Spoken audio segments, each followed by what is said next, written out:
Hello friends, welcome back to my new blog. तो आप लोग कैसे हैं? सब लोग जुड़ जाइए, वीडियो को लाइक करें।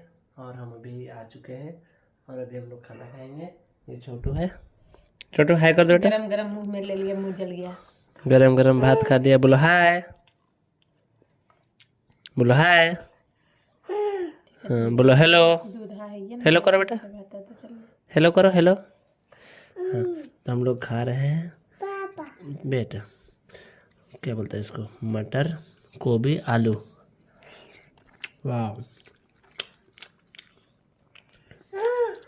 बहुत सुंदर बनाई है।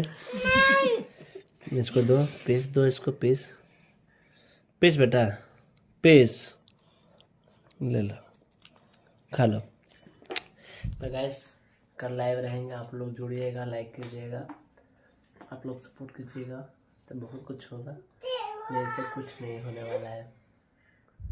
मिलते हैं नेक्स्ट वीडियो में, बाय बाय।